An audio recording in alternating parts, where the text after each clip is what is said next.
everybody, and welcome to another episode of the Atheist Experience. Tonight it's me and Jen Peebles. How you doing? Co-hosting.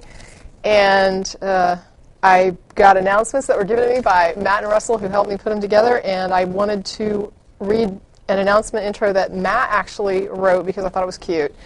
Welcome to the Atheist Experience. It's Sunday, February 14th, and we're broadcasting live from Austin, Texas. I'm Tracy Harris. I'm joined by Jen Peebles, and we've kicked the boys off the show today just so we can mess with all the podcast listeners who can't tell the two of us apart. And just for the record, it's not just the podcast listeners, it's people even in person.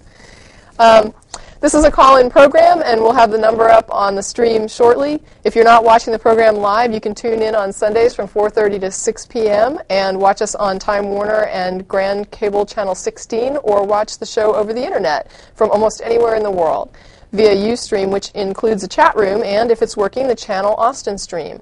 For more information, visit the show's website at www.atheist-experience.com. Be sure to check out the fact page at the site that covers common questions we receive on the program.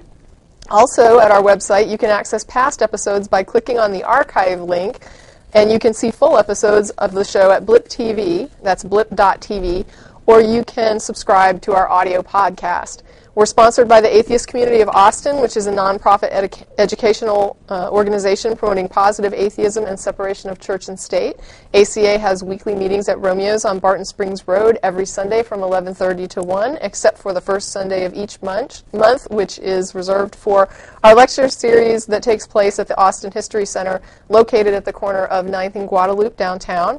Lectures begin at 12:15 p.m., and the next lecture will be March 7th. For more information about ACA, visit the website at www.atheist-community.org.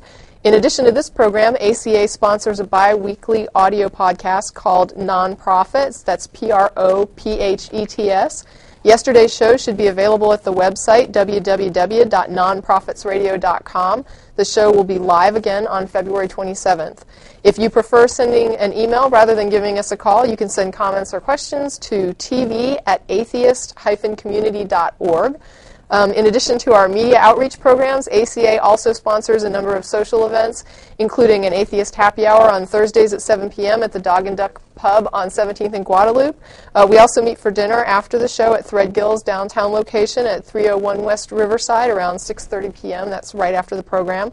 Be sure to check out the unofficial show blog at atheistexperience.blogspot.com, as well as the comprehensive counter-apologetics wiki at ironchariots.org. And that's it for announcements. So, Jen, why don't you tell us what we're talking about today? Okay.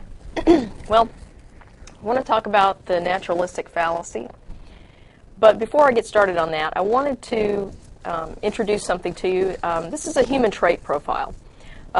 Sometimes when biologists are talking about a human trait, they will describe it using kind of a profiling technique, just similar to what, for example, criminal profilers do.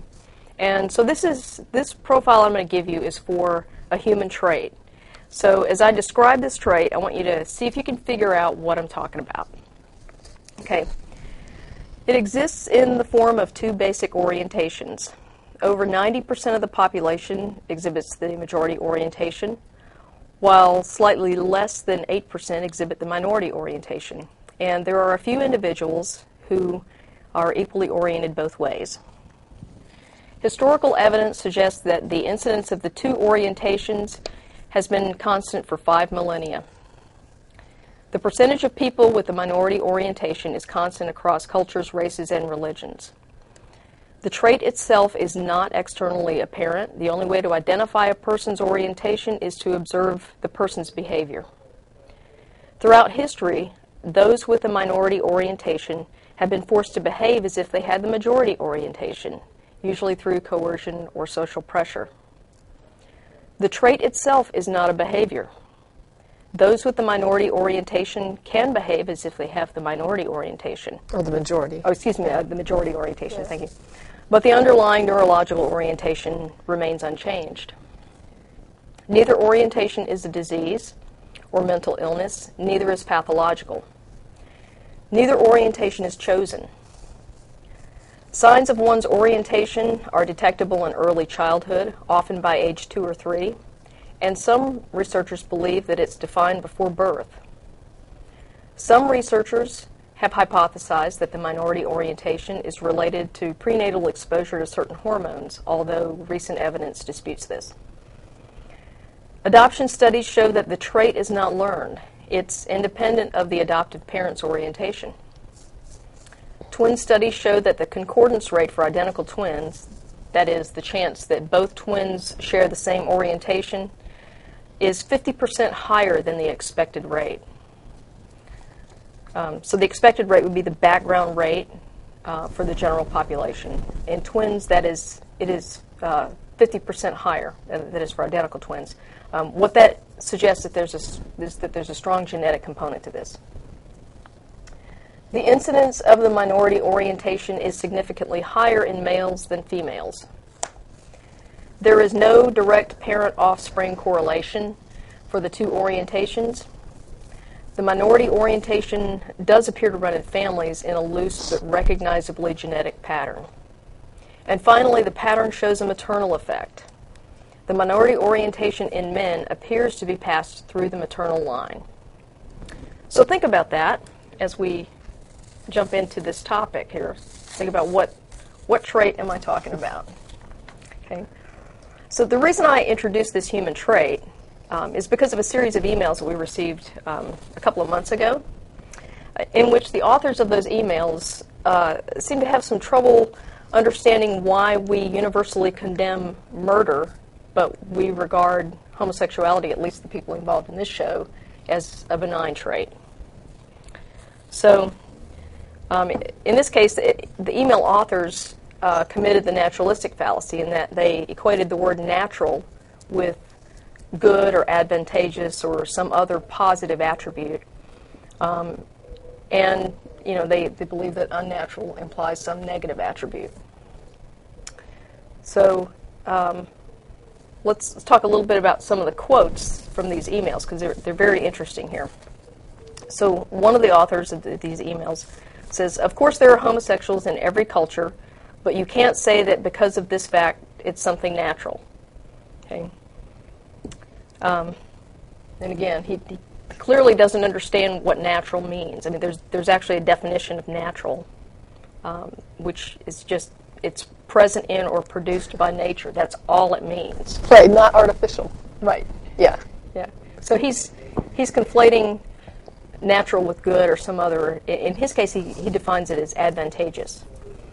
Another quote, these guys, both authors seem to have a real issue with defining homosexuality's impact and murder's impact in terms of how many reproducing individuals you have in society and whether these behaviors remove reproducing individuals from society. So one of these it says, by being gay you can't reproduce and therefore you weren't able to fit to the theory of evolution at all. English wasn't this guy's native language, so there's a little bit of an issue there, but you can kind of understand where he's going. He did clarify later on. He said his basic claims are homosexuals can't reproduce, not that they don't, but they can't. Because of this, homosexuality doesn't fit with the intent of evolution. I didn't know evolution had an intent. Right. Therefore, homosexuality is not natural. Okay. I'll get to some of the inaccuracies in these quotes, but I want to get through these quotes here real quick. Another quote was that homosexuals should be isolated because a society with too many quickly ceases to exist. And, I mean, it's like, okay, you can't catch the gay, guys. Yeah, and I would love to know what constitutes too many homosexuals. Yeah.